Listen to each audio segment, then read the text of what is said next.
Hello అండి, welcome to my YouTube channel. నేను శ్రీనివాస్ రెడ్డి పాలెం. ఈ వీడియోలో మనము టీజీఎడ్సెట్ 2025 అప్లికేషన్ ఎవరైతే చేశారో అలాంటి వాళ్ళు అప్లికేషన్ చేసే సమయంలో కొన్ని మిస్టేక్ చేసుకుంటే వాటిని ఎట్లా కరెక్షన్ చేసుకోవాలి, వాటిని ఎట్లా రెక్టిఫై చేయించుకోవాలి, వాటికి ఏ ప్రొసీజర్ ఫాలో అవ్వాలని చెప్పి పూర్తి సమాచారం ఈ వీడియోలో మనం తెలుసుకుందాం. సో టీజీఎడ్సెట్ 2025 అప్లికేషన్ చేసిన స్టూడెంట్స్ అప్లికేషన్ ఫామ్ అనేది ఎలా ఉంటుంది అనేది మీకు ఒకసారి చూపిస్తాను. యూజర్ గైడ్లో మనకి అప్లికేషన్ ఫామ్ అనేది క్లియర్గా ఇవ్వడం జరిగింది. సో ఆ అప్లికేషన్ చేసిన తర్వాత అప్లికేషన్ ఫామ్ మనకి డేటా సబ్మిట్ చేసినప్పుడు పూర్తిగా అప్లికేషన్ ఫామ్ డీటెయిల్స్ అనేవి ఇలా కనిపిస్తాయండి. దీంట్లో మనకి ఇంపార్టెంట్ ఫీల్డ్స్ ఉన్నాయి కొన్ని.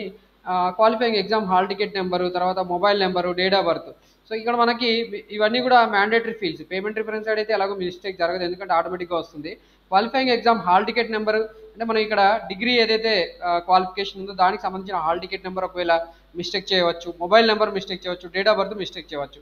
Qualifying examination hall ticket number ఒకవేళ మిస్టేక్ చేస్తే మీరు డిగ్రీ క్వాలిఫికేషన్ సర్టిఫికేట్ ఏదైతే ఉందో ఆ సర్టిఫికేట్ అటాచ్ చేస్తూ, లేదా మీ డిగ్రీ మీరు ఇప్పుడు ఫైనల్ ఇయర్ స్టూడెంట్ అయితే మీ దగ్గర హాల్ టికెట్ నెంబర్ ఉంటే ఆ హాల్ టికెట్ ఏదైతే ఉంటుందో ఆ హాల్ టికెట్ మీరు ఈమెయిల్ ఐడికి అటాచ్ చేసేసి ఇక్కడ tgheadset2025@gmail.com ఈ ఈమెయిల్ ఐడికి మీరు అటాచ్ చేసి పంపించేసి కరెక్షన్ చేసుకోవచ్చు. అలాగే ఒకవేళ మీరు ఇంకేమైనా మిస్టేక్స్ ఉంటే వాటిని ఎలా కరెక్షన్ చేయాలి ఏందని చెప్పి మీకు డౌట్స్ ఉంటే మీరు ఈ 0870295808 0870295808 ఈ నెంబర్కి డ్యూరింగ్ ఆఫీస్ అవర్స్ అంటే 10 AM to 5 PM on all working days మీరు కాల్ చేసేసి కరెక్షన్ చేయించుకోవచ్చు. చాలా మంది స్టూడెంట్స్ మొబైల్ నెంబర్ కూడా సమ్ టైమ్స్ రాంగ్గా ఎంటర్ చేస్తారు. మరి మొబైల్ నెంబర్ కరెక్షన్ చేసుకోవాలనుకుంటే ఏం చేయాలంటే సింపుల్గా మీరు ఈ ల్యాండ్లైన్ నెంబర్ ఏదైతే ఇచ్చారో ఈ ల్యాండ్లైన్ నెంబర్కి లేదా ఈ నెంబర్కి రెండు కూడా సేమే ఉన్నాయి చూడండి. సో ఈ నెంబర్కి మీరు ఆఫీస్ అవర్స్లో కాల్ చేసేస్తే వాళ్ళు మీ అప్లికేషన్ ఫామ్లో ఉన్న కొన్ని ఇంపార్టెంట్ ఫీల్డ్స్ ఇన్ఫర్మేషన్ అడిగి మిమ్మల్ని కరెక్ట్ క్యాండిడేట్ అని నిర్ధారించుకుంటే వాళ్ళు కరెక్షన్ కూడా మొబైల్ నెంబర్ కూడా కరెక్షన్ చేస్తారు. అండ్ మొబైల్ నెంబర్కి ఓటీపీ ఏదైతే వస్తుందో ఆ ఓటీపీ చెప్పమని చెప్పి మిమ్మల్ని అడిగి దాన్ని అప్డేట్ చేసేస్తారు. అండ్ డేట్ ఆఫ్ బర్త్ మీరు మిస్టేక్ చేసి ఉంటే ఎస్ఎస్సి సర్టిఫికేట్లో ఉన్నట్టు డేట్ ఆఫ్ బర్త్ ఉండాలి కాబట్టి దాన్ని కరెక్షన్ చేసుకునే అవకాశం మీకు ఇస్తారు. ఎస్ఎస్సి సర్టిఫికేట్ మీరు పంపించాల్సి ఉంటుంది ఈమెయిల్ ఐడికి, సో దట్ వాళ్ళు కరెక్షన్ చేస్తారు. అలాగే క్యాండిడేట్ డీటెయిల్స్ ఇక్కడ candidate name, father name, mother name and date of birth ఈ ఫీల్డ్స్ అన్నీ కూడా చూడండి ఎస్ఎస్సి ఈక్వలెంట్ రికార్డ్స్లో ఉన్నట్టు ఉండాలి. అంటే ఎస్ఎస్సి లేదా మీరు సిబిఎస్ఈ అయితే సిబిఎస్ఈ, ఐసిఎస్సి అయితే ఐసిఎస్సి, మీరు ఓపెన్ స్కూల్ చేసింటే ఓపెన్ స్కూల్ 10th మెమోలో ఉన్నట్టు మొత్తానికైతే అవి ఎస్ఎస్సిలో 10th క్లాస్లో ఉన్నట్టు ఉండాలి. కాబట్టి ఆ 10th క్లాస్ మెమోని మీరు స్కాన్ చేసేసి అటాచ్మెంట్ ఈ ఈమెయిల్ ఐడికి పంపించేసి కరెక్షన్ చేయించుకోవచ్చు. రేషన్ కార్డ్ నెంబర్ మీరు మిస్టేక్ చేసినా పెద్దగా ప్రాబ్లం లేదు, ఎందుకంటే ఇది మ్యాండేటరీ కాదు. ఆధార్ కార్డ్ నెంబర్ కూడా ప్రజెంట్ అయితే మన తెలంగాణ స్టేట్లో మ్యాండేటరీ కాదండి, వేరే ఏపీ స్టేట్లో అయితే మ్యాండేటరీ ఉంటుంది, ఏపీ అప్లికేషన్స్లో మ్యాండేటరీగా ఉంటుంది. మీరు ఇక్కడ వరి అవ్వాల్సిన పని ఏం లేదు. అండ్ మేలు, ఫీమేలు, ట్రాన్స్జెండర్, జెండర్ వీటిలలో ఏదైనా మిస్టేక్ చేసి ఉంటే మీరు ఇక్కడ జెండర్ సెలెక్ట్ చేయడంలో మిస్టేక్ చేసి ఉంటే కూడా మీకు ఎడిట్ పీరియడ్ ఏదైతే ఉంటుందో ఆ ఎడిట్ పీరియడ్లో మీ అందరూ మీరే కరెక్షన్ చేసుకోవచ్చు. అండ్ కేటగిరీ సెలక్షన్ దగ్గర మీరు మిస్టేక్ చేస్తే మాత్రం క్యాస్ట్ సర్టిఫికేట్ అనేది ఈమెయిల్ ఐడికి అటాచ్ చేసేసి దాన్ని పంపించుకోవచ్చు. క్యాస్ట్ సర్టిఫికేట్ నెంబర్ అనేది మ్యాండేటరీ కాదు. అప్లికేషన్ ఎంటర్ చేసేటప్పుడు మీరు క్యాస్ట్ సర్టిఫికేట్ నెంబర్ రాంగ్గా ఎంటర్ చేసినా పెద్దగా వరి అవ్వాల్సిన అవసరం లేదు. బట్ ఈ క్యాస్ట్ సర్టిఫికేట్ నెంబర్ కరెక్ట్గా ఉంటే మనకి కౌన్సిలింగ్ టైంలో క్యాస్ట్ సర్టిఫికేట్ నెంబర్ ప్రకారం ఆటోమేటిక్గా మనకి క్యాస్ట్ అనేది వచ్చేస్తుంది. అండ్ దాన్ని అప్రూవ్ చేసిస్తే మనకి వెరిఫికేషన్ కూడా కంప్లీట్ అయిపోతుంది. కౌన్సిలింగ్ టైంలో వెరిఫికేషన్ అనేది ఆన్లైన్లో ఉండే అవకాశం ఉంటే ఈ క్యాస్ట్ సర్టిఫికేట్ ఆటోమేటిక్గా వెరిఫై అయిపోతుంది. అండ్ మీరు ఈడబ్ల్యూఎస్ కోటా ఒకవేళ మీకు ఉన్నా లేకపోయినా మీరు సెలెక్ట్ చేసుకోకపోయినా ఈడబ్ల్యూఎస్ సర్టిఫికేట్ ఉన్నా లేకపోయినా మీరు పెద్దగా వరి అవ్వాల్సిన అవసరం లేదు. కౌన్సిలింగ్ టైంలో మీరు ఈడబ్ల్యూఎస్ సర్టిఫికేట్ ఉంటే దాన్ని సబ్మిట్ చేసేసి మళ్ళీ మీరు ఈడబ్ల్యూఎస్ రిజర్వేషన్ కూడా పొంది సీట్ ఈడబ్ల్యూఎస్ కోటాలో పొందవచ్చు. ఒకవేళ ఈడబ్ల్యూఎస్ సర్టిఫికేట్ లేకపోతే మీరు 1st April 2025 తర్వాత ఉన్న ఈడబ్ల్యూఎస్ సర్టిఫికేట్ మాత్రమే అప్లై చేసుకోండి. ఇప్పుడు ప్రజెంట్ మనకి 18th March నేను వీడియో చేస్తున్న టైము. సో ఈ డేస్లో మీరు అప్లై చేసుకుంటే ఈ ఇయర్ 2024-25 ఇయర్కి సంబంధించిన ఫైనాన్షియల్ ఇయర్ ఈడబ్ల్యూఎస్ సర్టిఫికేట్ మాత్రమే వస్తుంది. అది 2025 ఇయర్లో మీరు కౌన్సిలింగ్ అటెండ్ అయ్యే టైంలో మీకు అది పనికిరాదు కాబట్టి ప్రజెంట్ దాన్ని అప్లై చేసుకోకపోవడమే ఉత్తమం. ఒకవేళ ఉంటే మాత్రం జస్ట్ నెంబర్ ఎంటర్ చేయండి. బట్ మీరు ఫ్రెష్గా మాత్రం 1st April 2025 తర్వాత కౌన్సిలింగ్ టైంకి ఈడబ్ల్యూఎస్ సర్టిఫికేట్ మళ్ళీ అప్లై చేసుకోవాల్సిన అవకాశం అయితే అండ్ అవసరం అయితే ఖచ్చితంగా ఉంది. ఓకే, అవకాశం కాదు అవసరం ఉంది. ఈ స్పెషల్ రిజర్వేషన్ కేటగిరీ వల్ల మీరు మిస్టేక్ చేసి ఉంటే మళ్ళీ ఇప్పుడు మీరు కౌన్సిలింగ్ టైంలో ఎలాగో స్పెషల్ రిజర్వేషన్ కేటగిరీ పొందాలని కూడా సర్టిఫికేట్ మీ దగ్గర ఉంటే దాన్ని పెట్టేసుకుని మీరు కౌన్సిలింగ్ టైంలో ఆ రిజర్వేషన్ కూడా పొందే అవకాశం ఉంటుంది. సో నాట్ వర్రీ, ఇవన్నీ మ్యాండేటరీ కాదు కాబట్టి.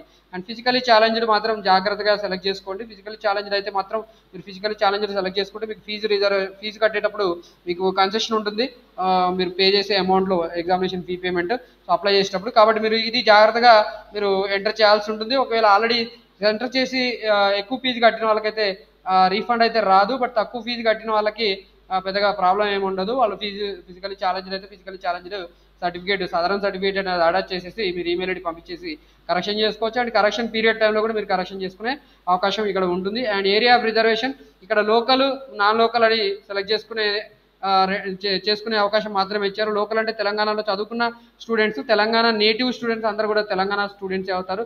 వాళ్ళు లోకల్ టు తెలంగాణ అవుతారు. ఏపీ స్టూడెంట్స్ ఇంతకుముందు లోకల్ ఏయూ ఎస్వియు ఉండేవాళ్ళు. బట్ ఆ ఏయూ ఎస్వియు ఇక్కడ నుండి తెలంగాణ ఆంధ్ర సపరేట్గా పూర్తిగా సంపూర్ణంగా విడిపోయినట్టు 10 years అయిపోయింది. కాబట్టి మనకి ఏపీ స్టూడెంట్స్ అంతా కూడా అన్రిజర్వ్డ్ పెట్టుకొని ఇక్కడ సెలెక్ట్ చేసుకోవాల్సి ఉంటుంది. అంటే వాళ్ళు నాన్ లోకల్ అవుతారు. సో ఇక్కడ మీరు బై మిస్టేక్ ఇది సెలెక్ట్ చేసిన కౌన్సిలింగ్ టైంలో మాత్రం మీకు ఇక్కడ అన్రిజర్వ్డ్ చేస్తారు. సో ఈ విషయం గుర్తుపెట్టుకోండి. అండ్ మైనార్టీ నాన్ మైనార్టీ కూడా మీరు ఇక్కడ జాగ్రత్తగా సెలెక్ట్ చేసుకోవాలి. మైనార్టీ నాన్ మైనార్టీ మీకు ఆల్రెడీ తెలుసు.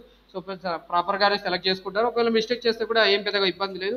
మీరు కావాలనుకుంటే ఎడిట్ పీరియడ్ టైంలో మీరు మీ అంతటి మీకు ఎడిట్ చేసుకునే అవకాశం ఉంటే దాన్ని ఎడిట్ చేసుకోవచ్చు. లేదంటే క్యాస్ట్ సర్టిఫికేట్ మీ ఇంకా మీరు 10th క్లాస్ ఇంటర్మీడియట్ డిగ్రీ టీసీలలో మీకు వెనకాల ఉంటుంది క్యాస్ట్ మెన్షన్ చేసి మీరు ఏ రిలీజియన్కి సంబంధించిన వాళ్ళు ఏంటని చెప్పి ఇక్కడ ఉంటుంది. కాబట్టి దాన్ని అటాచ్ చేసేసి మీరు మైనార్టీ నాన్ మైనార్టీ కూడా పొందవచ్చు. అండ్ యాన్యువల్ ఇన్కమ్ అది పేరెంట్స్ ఇక్కడ మీరు ప్రాపర్గా సెలెక్ట్ చేసుకోకపోయినా పెద్దగా వరి అవ్వాల్సిన అవసరం లేదు. ఎందుకంటే కౌన్సిలింగ్ టైంలో మీ దగ్గర ఉన్న ఇన్కమ్ సర్టిఫికేట్ వెరిఫికేషన్ చేసిన తర్వాత మాత్రమే మీకు fee reimbursement eligibility SR no పెడతారు. కాబట్టి ఈ ఫీల్స్ మీరు ప్రజెంట్ 1 lakh బిలో పెట్టుకున్నా 1 to 2 lakhs పెట్టుకున్నా మోర్ దెన్ 2 lakhs పెట్టుకున్నా పెద్దగా దానివల్ల ఒరిగేది ఏమీ లేదు. అండ్ ఇన్కమ్ సర్టిఫికేట్ నెంబర్ మీరు ప్రాంగా ఎంటర్ చేసినా పెద్దగా నష్టపోయేది ఏమీ లేదు. బట్ అవకాశం ఉంటే మాత్రం సరిగా ఎంటర్ చేసేసుకోండి. ఎడిట్ టైంలో మనకు అవకాశం ఉంటే ఎడిట్ చేసుకోండి. లేదంటే జస్ట్ మీరు కరెక్షన్ కోసం మెయిల్ పెట్టేసినా కూడా ఈ ఇన్కమ్ సర్టిఫికేట్ నెంబర్ అవి ఎంటర్ చేసేసి వాళ్ళు అప్డేట్ చేసేస్తారు. బట్ ఇక్కడ మనకి వరి అవ్వాల్సిన అవసరం అయితే లేదండి. క్యాండిడేట్ బ్యాంక్ డీటెయిల్స్ ఇది అసలు మ్యాండేటరీ కాదు. మీరు రాంగ్ ఎంటర్ చేసినా పెద్దగా నష్టం ఏమీ లేదు. అండ్ అడ్రస్ ఫీల్డ్స్ ఈ అడ్రస్ ఫీల్డ్స్ మీరు as per your Aadhaar card enter చేస్తే బాగుంటుంది. ఒకవేళ మీరు మిస్టేక్ చేస్తే మాత్రం ఎడిట్ టైంలో కరెక్షన్ చేసుకునే అవకాశం ఉంటుంది. అప్పుడు కరెక్షన్ చేసుకోండి. బట్ వీటితో పెద్దగా ఒరిగేది అయితే ఏమీ లేదండి. ఇక్కడ మనకి important mobile number email ID ఇవి ప్రాపర్గా ఉండాలి. ఒకవేళ వీటిని మిస్టేక్ చేస్తే మీరు mobile number and email ID అనేవి ల్యాండ్లైన్ నెంబర్ ఇందాక మనం చెప్పుకున్నాం కదా, ఆ ల్యాండ్లైన్ నెంబర్కి మీరు కాల్ చేసేసి దాన్ని ఎడిట్ చేయించుకోవచ్చు. సో నో నీట్ వర్రీ అండి. అండ్ క్వాలిఫైయింగ్ ఎగ్జామినేషన్ దీన్ని మాత్రం మీరు ప్రాపర్గా ఎంటర్ చేయాలి. క్వాలిఫైయింగ్ ఎగ్జామినేషన్ బట్టే మీకు ఇక్కడ మెథడాలజీ సెలెక్ట్ చేసుకోవడానికి అవకాశం ఉంటుంది. కాబట్టి ఈ క్వాలిఫైయింగ్ ఎగ్జామినేషన్ మీరు ప్రాపర్గా సెలెక్ట్ చేసుకుని ఉంటారు అనుకుంటున్నాను. ఒకవేళ ఈవెన్ దో మీకు మిస్టేక్ ఉంటే మీరు qualifying examination hall ticket number లేదా డిగ్రీ మెమో ఉంటే ఆ డిగ్రీ మెమో అనేది మీరు అటాచ్ చేసేసి మీరు ఇక్కడ సింపుల్గా క్వాలిఫైయింగ్ ఎగ్జామినేషన్ అనేది అప్డేట్ చేయించుకోవచ్చు. మీరు ఇక్కడ ఏది పెట్టినా కూడా మళ్ళీ అప్డేట్ చేసుకునే అవకాశం మనకి ఎడిట్ టైంలో ఇస్తారు. So need not worry. And hall ticket number అది క్వాలిఫైయింగ్ ఎగ్జామినేషన్ కూడా మీరు అప్డేట్ చేయించుకోవచ్చు. మెయిల్ ఐడి పెట్టేసి అప్డేట్ చేసుకోవచ్చు. అలాగే మీకు ఎడిట్ టైంలో ఇచ్చిన ఆ పీరియడ్ ఏదైతే ఉందో ఆ ఎడిట్ పీరియడ్లో మీరు కావాలనుకుంటే మళ్ళీ కూడా ఎడిట్ చేసుకునే అవకాశం ఉంది. And year of appearing passing the qualifying examination మీరు ఇక్కడ చాలా మంది స్టూడెంట్స్ డిగ్రీ చదువుతున్న స్టూడెంట్స్ సప్లిమెంటరీస్ తోటి పాస్ అయి ఉంటారు. వాళ్ళు లాస్ట్గా వాళ్ళకి ఫైనల్గా డిగ్రీ ఎప్పుడు కంప్లీట్ అయిందో ఆ ఇయర్ మాత్రమే ఇక్కడ పెట్టాలి. మీరు 3 years కోర్సు ఏదో చదివాము 4th yearలో మీరు పాస్ అయ్యారని చెప్పి 3 yearsలోనే ఉన్నట్టు పెడితే అది మిస్టేక్ అవుతుందండి. సో జాగ్రత్తగా ఇక్కడ మీరు పెట్టాల్సి ఉంటుంది. మీరు ఎప్పుడైతే డిగ్రీ కంప్లీట్ చేశారో ఆ ఇయర్ మాత్రమే ఇక్కడ పెట్టండి. అంటే బ్యాక్లాగ్స్ అన్ని మీరు క్లియర్ చేసుకున్న ఇయర్ ఏదైతే ఉంటుందో ఆ ఇయర్ మాత్రమే ఇక్కడ మీరు పెట్టాలి. పర్సెంటేజ్ వచ్చి డిగ్రీలో మనకి జీపీఏలో ఉంటే జీపీఏ ఇంటూ 10 -5 మీరు చేస్తే మీకు పర్సెంటేజ్ వస్తుంది. సో జీపీఏ అనేది 7.5 ఉందనుకోండి. సపోజ్ 7.5 into 10 అంటే 75. 75 - 5 అంటే 70. సో ఇక్కడ మీరు పర్సెంటేజ్ 70 ఎంటర్ చేసి ఉండాలి. 70 లేకపోతే కూడా మీకు మళ్ళీ ప్రాబ్లం అవుతుంది. సో ప్రాపర్గా మీరు ఎంటర్ చేయండి. లేదంటే కౌన్సిలింగ్ టైంలో కూడా మళ్ళీ ఒకసారి ఈ పర్సెంటేజ్ క్యాలిక్యులేషన్ మిమ్మల్ని చేయమంటారు. సో నేను చెప్పినట్టు చేస్తే మీకు ఇప్పుడే ఇబ్బంది లేకుండా కరెక్షన్ అయిపోతుంది. అండ్ ఇక్కడ మీరు ఇంటర్మీడియట్ ఈక్వలెంట్ మీరు చదివారా లేదా అని అడుగుతున్నారు. చదివింటే ఎట్లయినా చదివే ఉంటారు. చదివి ఉంటే ఎస్ఎన్ పెట్టేయండి, లేకపోతే నో పెట్టేయండి, నో ప్రాబ్లం అండి.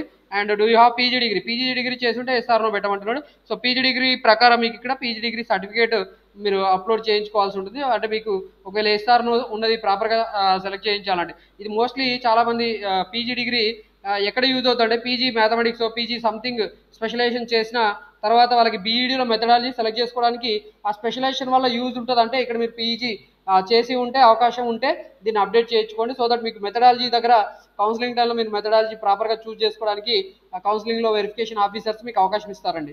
సో పీజీ డిగ్రీ ఉంటే పీజీ డిగ్రీ పెట్టేయండి, బెస్ట్ అండి. ఓకే. అండ్ తర్వాత medium of instruction at qualifying examination English Telugu Urdu మీరు ఏది చదివి ఉంటే అది పెట్టేయండి.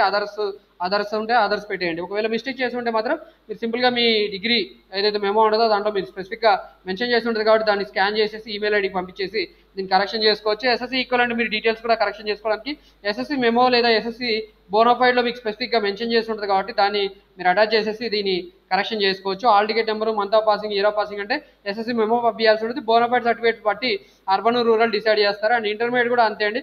అర్బన్ రూరల్ డిసైడ్ చేయడానికి bonafide certificates me intermediate hall ticket number, month of passing, year of passing correction చేయాలంటే మీ ఇంటర్మీడియట్ మెమో ఆధారంగా కరెక్షన్ చేస్తారు. ప్లేస్ ఆఫ్ స్టడీస్ కూడా మీకు ఇక్కడ బోనాఫైడ్ సర్టిఫికేట్స్ ఆధారంగా డిసైడ్ చేస్తారు. కాబట్టి మీరు ఒకవేళ మిస్టేక్ చేసుకుంటే బోనాఫైడ్స్లో ఉన్నట్టు కరెక్ట్గా మీరు ఇక్కడ అప్డేట్ చేసుకోవచ్చు. ఎడిట్ పీరియడ్ టైంలో మాత్రం మీకు ఎడిట్ చేసుకునే అవకాశం ఇస్తారు. లేకపోయినా కూడా కౌన్సిలింగ్ టైంలో మాత్రం వీటిని అప్రోప్రియేట్గా అప్డేట్ చేసిన తర్వాత మాత్రమే మీకు వెరిఫికేషన్ ఆఫీసర్స్ వెరిఫికేషన్ అంతా కంప్లీట్ చేసి కౌన్సిలింగ్లో ఎలిజిబుల్ ఇస్తారు. కాబట్టి అక్కడ కూడా వాళ్ళు ఎడిట్ చేసే అవకాశం ఉంటుంది. So need not worry. And details of common entrance test, మీరు మీడియం ఆఫ్ టెస్ట్ ఇంగ్లీష్ తెలుగులో రాస్తున్నారా, ఇంగ్లీష్ ఉర్దూలో రాస్తున్నారా, ఇది ప్రాపర్గా సెలెక్ట్ చేయకపోతే మీకు ఎగ్జామినేషన్లో ప్రాబ్లం అవుతుంది. కాబట్టి ఇక్కడ most of the times students Telugu ఉన్న వాళ్ళు ఉర్దూ సెలెక్ట్ చేసుకున్నా, ఉర్దూ వాళ్ళు తెలుగు సెలెక్ట్ చేసుకున్నా ఇబ్బంది అవుతుంది. కాబట్టి వీటిని ఎడిట్ టైంలో అవకాశం ఇస్తే ఎడిట్ చేసుకోండి.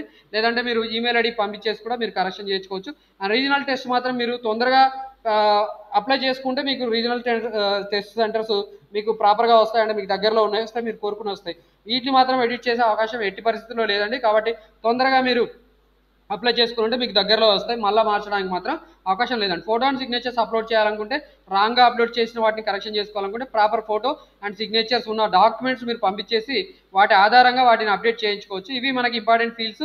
ఈ ఇంపార్టెంట్ ఫీల్డ్స్లో ఒకవేళ మీకు ఏమైనా మిస్టేక్స్ ఉంటే వాటిని ఎట్లా కరెక్షన్ చేసుకోవాలి అనేది నేను చెప్పినా కూడా మీకు అర్థం కాకపోతే మీరు కామెంట్లో అడగండి. So that I will help you out. మీరు కామెంట్లో అడిగిన ప్రతి క్వశ్చన్కి నేను ప్రాపర్గా ఆన్సర్ చేస్తాను. సో ఓపిక్గా నేను సమాధానం ఇస్తాను. ఇన్ఫర్మేషన్ మీకు నచ్చితే మన ఈ వీడియోని లైక్ చేయండి, అలాగే వేరే వాళ్ళకి కూడా షేర్ చేయండి. ఇలాంటి ఇన్ఫర్మేషన్ మన యూట్యూబ్ ఛానల్లో ఫర్దర్గా మీరు ఫ్యూచర్లో అప్డేట్స్ రూపంలో పొందాలనుకుంటే మన యూట్యూబ్ ఛానల్ సబ్స్క్రైబ్ చేసుకొని బెనిఫిట్ పొందాలని కూడా కోరుకుంటున్నాను. ఫ్యూచర్లో మీకు డిఎస్సి ఎగ్జామినేషన్ నోటిఫికేషన్ రిలీజ్ అయిన అప్లికేషన్ ఎలా చేయాలి, టెట్ ఎగ్జామినేషన్కి అప్లై ఎలా చేయాలి, ఎవరు ఎలిజిబిలిటీ ఏంటి, ఏ మెథడాలజీ సెలెక్ట్ చేసుకోవడానికి ఎవరికి అవకాశం ఉంటుంది ఏంటి అనేది డీటెయిల్గా మన యూట్యూబ్ ఛానల్లో వీడియోస్ రూపంలో లాస్ట్ ఇయర్ నుంచి నేను చేస్తూ ఉన్నాను. కాబట్టి ఆ ఇన్ఫర్మేషన్ నాకు ఐడియా ఉంది. సో అలాంటి ఇన్ఫర్మేషన్ మన యూట్యూబ్ ఛానల్లో ఫ్యూచర్లో వచ్చే అవకాశం కూడా ఉంటుంది. కాబట్టి ఖచ్చితంగా మన యూట్యూబ్ ఛానల్ సబ్స్క్రైబ్ చేసుకోమని మిమ్మల్ని కోరుకుంటాను. Wish all the best for your future and your career. Thanks for watching this video and good day.